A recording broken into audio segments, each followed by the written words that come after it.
गरीब की शादी। शशि की सौतेली माँ ने उसकी शादी की तो बड़े घर में, लेकिन पति कोई काम न करता। आप ससुर जी के साथ काम पर क्यों नहीं जाते? अब हाँ जाऊंगा, लेकिन कल से। आज जरा मैं दोस्तों के साथ घूमने जा रहा हूँ। शशि के 2 बच्चे होते हैं, लेकिन रमेश का हाल वैसा का वैसा ही रहता है। एक दिन, सुनिए ना, बच्चा रो रहा है, इसके दूध के लिए पैसे नहीं है। अरे तो पिताजी से ले लो ना। क्यों? अगर आप में कमाने की क्षमता नहीं थी तो शादी क्यों की? तभी घर आई बड़ी ननद बोल पड़ती है। आहा हा हा, तुम्हारी माँ को साफ साफ कह दिया था कि लड़का ना कमाता है ना कभी कमाएगा। हम 4 बहनें हैं इसका ख्याल रखने के लिए, और पिताजी का इतना सारा पैसा, तुम्हें किस चीज की कमी रखी है? लेकिन थोड़े ही सालों में तकदीर बदल जाती है। शशि का ससुराल गरीब हो जाता है। सब बिकने के बाद शशि अपने पति, बच्चे और सास के साथ किराए के मकान में आ जाती है। मैं कोई नौकरी करना चाहती हूँ दीदी। अरे इतने बड़े घर की बहू थी शशि, तुम नौकरी करोगी? नहीं नहीं नहीं नहीं। नहीं करूंगी तो घर कैसे चलेगा? बच्चों को भी तो पालना है ना। तभी शशि का भाई आ जाता है। शशि, ये ले राशन का सामान। किसी भी तरह की कोई भी जरूरत हो तो बताना। भाई, अब मैं नौकरी करूंगी। देख बहन, वैसे तो मैं तेरे साथ हूं, लेकिन हाँ, मैं ये भी चाहता हूं कि तू अपने पैरों पर खड़ी हो जा। शशि को एक प्ले स्कूल में छोटे बच्चों को संभालने की नौकरी मिल जाती है। एक दिन, शशि, मेरे स्कूल को अब तुम संभाल लो। मैं कुछ दिनों के लिए अपने बेटे के पास जा रही हूं। लेकिन प्ले स्कूल अकेले मैंने कभी नहीं संभाला है। अब ये सब मैं नहीं जानती। इतने महीनों में तूने जो देखा, बस पूरे आत्मविश्वास के साथ उसे करना। शशि नीलम के जाने के बाद पूरे 1 महीने उसका स्कूल अकेले संभालती है, और फिर एक दिन आता है जब वो अपना खुद का स्कूल भी खोल लेती है। वाह शशि, तुमने आज मेरा सर गर्व से ऊंचा कर दिया। तुम्हारा यही आत्मविश्वास तुम्हें बहुत आगे ले जाएगा। नीलम, बहुत आगे जाने की चाह नहीं है, बस ये छोटा सा स्कूल मेरे बच्चों की अच्छी शिक्षा में मेरी मदद करे, यही मैं चाहती हूँ। शशि थोड़े थोड़े पैसों से ही अपना परिवार पाल रही थी। एक दिन उसके घर उसकी बड़ी ननद आती है। अरे भाभी, घर में कूलर तो लगा लेती, मेरी माँ को कैसे पंखे में लिटा रखा है? अरे तो शशि कौन सा एसी लगा कर सो रही है? वो भी तो यहीं रहती है ना मेरे पास। ज्यादा यहाँ आकर मेरी बहू को परेशान ना किया करो। हाँ हाँ, मुझे भी शौक नहीं है इस छोटे से घर में आने का। मैं तो बस ये बोलने आई थी कि मेरे बेटे की शादी है तो ननिहाल का जो नेग होता है वो ले आना। हाँ हाँ, जितना बनेगा कर देंगे, और ना हुआ ना तो वो भी नहीं करेंगे। तभी शशि बोल पड़ती है। अरे नहीं नहीं माँ जी, रीटा घर की बेटी है, उसके ससुराल वाले उससे शादी पर पूछेंगे कि मायके से क्या मिला। रीटा, तुम मुझे सामान की लिस्ट भेज देना, मैं पूरी कोशिश करूंगी कि तुम्हारी हर डिमांड को पूरा करें। अच्छा, मैं खाना लगाती हूँ। शशि ये बोलकर किचन में चली जाती है। धीरे धीरे कर शशि किसी न किसी तरह अपनी सारी ननदों की डिमांड भी पूरी करती, बच्चों की ख्वाहिशें भी, और उनकी पढ़ाई के लिए पैसे जोड़ती। एक दिन जब शशि का बेटा 12वीं पास करके आता है। माँ, अब तुझे काम करने की जरूरत नहीं है। मैं अब कोई ना कोई नौकरी करके पढ़ाई भी साथ कर लिया करूंगा।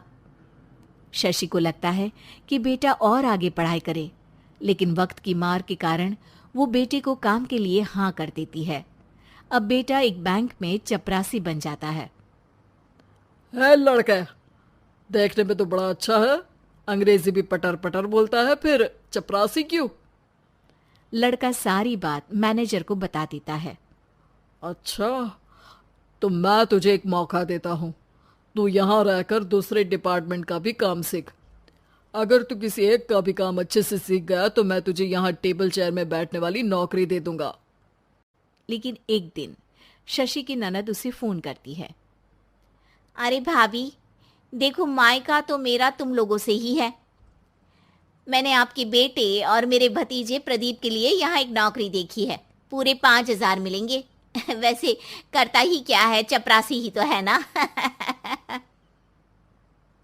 कोई बात नहीं रीटा, मैं उसे इस शहर के बाहर नहीं भेजना चाहती हूँ। बाकी वो शाम को आएगा तो मैं पूछ लेती हूँ।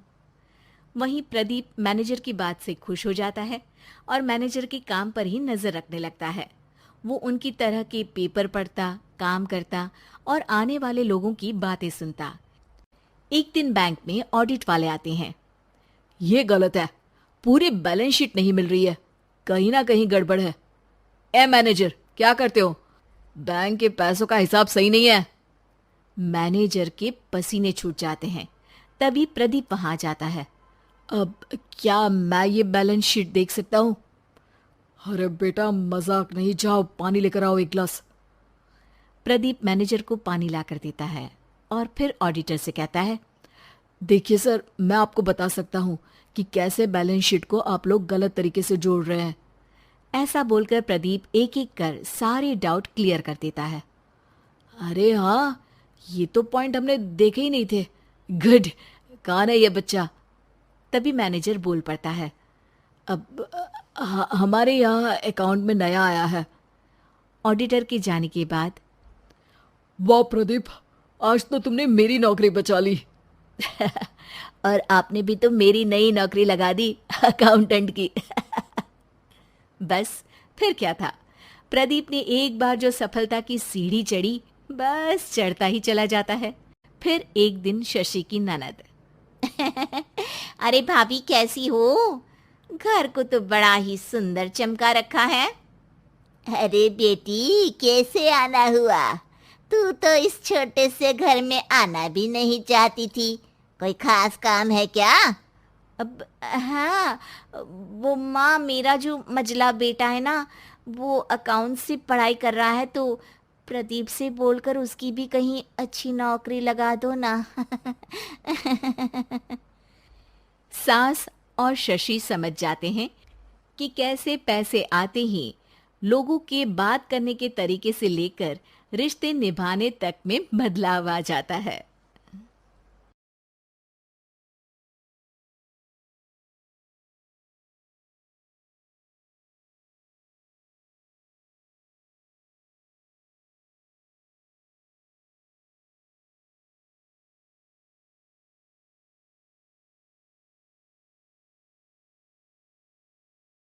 रेखा के पिता दिल्ली में किसी तरह अपने और अपने परिवार का पेट पाल रहे थे, पर एक दिन, अरे रमेश, तुम्हारी बेटी के तो समझो भाग्य ही खुल गए। वकील लड़के का रिश्ता आया है। अरे वाह, कब करना चाहते हैं शादी? वो लोग तो जल्द से जल्द ही करेंगे। बाकी शाम को मैंने रेखा को देखने के लिए बुला लिया है। तेरा घर छोटा है तो तुम लोग मेरे घर ही आ जाना। राकेश और उसकी बीवी सारी तैयारी के साथ रोहित और रेखा की शादी कर देते हैं। लेकिन अगले ही दिन, देखो रेखा, शादी भले ही हो गई है, लेकिन तुम ये मत सोचना कि मैं किसी जोरू के गुलाम टाइप रहूंगा। रेखा को रोहित की बात अजीब लगती है। मैं ये तो सोच भी नहीं सकती और ना ही चाहती हूँ, लेकिन शादी के अगले ही दिन इस तरह की बात की उम्मीद भी नहीं थी। रोहित रेखा के मुंह से ये बात सुनकर गुस्सा हो जाता है। अरे, काफी जबान भी चला लेती हो। माँ ने सिखाया नहीं कि पति से कैसे बात करते हैं? रेखा अब चुप रहने में ही भलाई समझती है। रेखा, जल्दी से नाश्ता तैयार कर लो। आज पहला दिन है, सारे काम तुम्हें समझा दूंगी। ये नौकरानी है जो तुम्हें बता देगी कि कैसे कैसे क्या करना है। फिर इसकी कल से छुट्टी है। रेखा भी ससुराल में जी जान लगाकर काम करने लगती है। खाली समय मिलता तो पति के वकालत की किताब उठाकर पढ़ने लगती। ये क्या, जब देखो तब पढ़ती रहती है। अच्छा सुन, कल पिता के घर से 20,000 रुपये लेकर आना। मेरे छोटे बेटे की फीस भरनी है। लेकिन पापा क्यों भरेंगे उसकी फीस? अरे वाह जी वाह, पापा क्यों भरेंगे? तो ये बता, हम क्यों रखेंगे तुझे यहाँ? क्यों खाना देंगे फ्री में? अरे, क्योंकि मैं बहू हूँ इस घर की। तभी वहां रोहित आ जाता है। अरे वाह, बड़ी जबान चला रही हो। चुपचाप माँ जो कह रही है वैसा कर, वरना सामान उठा और जा अपनी झोपड़ी में। बेचारी रेखा क्या करती, पिता के घर जाती है, उनको सारा हाल बताती है। पिता भी जैसे तैसे पैसों का इंतजाम कर बेटी को ससुराल के लिए विदा करते हैं। देखा, अब कहाँ से आए पैसे? अरे बहुत माल है तुम लोगों के पास, बस सीधी उंगली से निकालते नहीं। नहीं नहीं माँ, पापा ने अपनी मोटरसाइकिल बेचकर पैसों का इंतजाम किया है। पता नहीं अब वो ऑफिस कैसे जाएंगे। अरे वाह भाई, ये भी हम सोचे। खैर, जैसे तैसे दिन बीतते हैं। रेखा जहाँ एक प्यारे से बेटे की माँ बनती है, तो वहीं उसका वकालत की किताब में ज्ञान और गहराता जाता है। हे भगवान, बुरे फंसे। ये केस तो लगता है कि मैं हार ही जाऊंगा। देखिए, मैंने आपकी इस केस की फाइल पढ़ी थी। इस केस को जीतना बहुत ही आसान है। वाह भाई वाह, यहाँ वकालत की डिग्री लेकर भी मैं समझ नहीं पा रहा हूँ, और तुमने रोटी बनाते बनाते ही केस समझ लिया। अरे जाओ जाओ, जाकर मुन्ने को संभालो। केस मैं संभालूंगा। ए लड़की सुन, जाकर अपने बाप के यहाँ से 3 लाख लेकर आ। पूरा घर फिर से बनाना है। छोटे की शादी करूंगी तो छोटी बहू को कहाँ रखूंगी? पूरा घर तो तूने घेर रखा है। ऐसा मत बोलिए माँ जी, पापा इतना पैसा कहाँ से लाएंगे? अब तो वो रिटायर भी हो गए हैं। हाँ, तभी तो बोल रही हूँ, रिटायरमेंट के पैसे तो मिले होंगे ना। लेकिन वो अगर आपको दे देंगे तो बुढ़ापा कैसे काटेंगे? रोहित रेखा की बात सुनकर गुस्सा हो जाता है। ए सुन, चल अपना सामान उठा, अपना बच्चा उठा और निकल यहाँ से। रेखा के लाख आग्रह के बाद भी रोहित और उसकी सास उसे घर में नहीं रखते। पापा, मैं तलाक चाहती हूँ। बेटा, मेरे पास वकील के पैसे नहीं है। पापा, आप मुझे वकालत करवा दीजिए, अपना केस मैं खुद लड़ूंगी। इस बार रेखा के पिता भी उसे ससुराल ना भेजकर रिटायरमेंट के पैसों से वकालत करवाते हैं। और फिर एक दिन कोर्ट के बाहर, रोहित, आज तुम अपना ही केस हार गए, वो भी उस लड़की से जिसकी तुमने कभी कदर ही नहीं की। रेखा, मुझे माफ कर दो। मैं इतनी बड़ी अमाउंट कहाँ से लाऊंगा? मैं हर महीने पैसे नहीं दे सकता तुमको। पैसे वहीं से लाना जहां से तुम मेरे पापा को लाने के लिए मजबूर करते थे। एक पिता अपनी बेटी की शादी उसकी खुशहाली के लिए करता है, ना कि सारी जिंदगी कर्जदार बनने के लिए। अरे, मेरे ही बेटे की किताब पढ़ पढ़कर ज्ञान बांट रही हो। वकालत की किताब तो ससुराल में ही पढ़ी थी ना।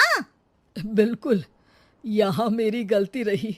जिस पैसे से मैंने इसकी शादी की थी, मुझे वो पैसे पहले इसकी पढ़ाई में लगाना चाहिए था।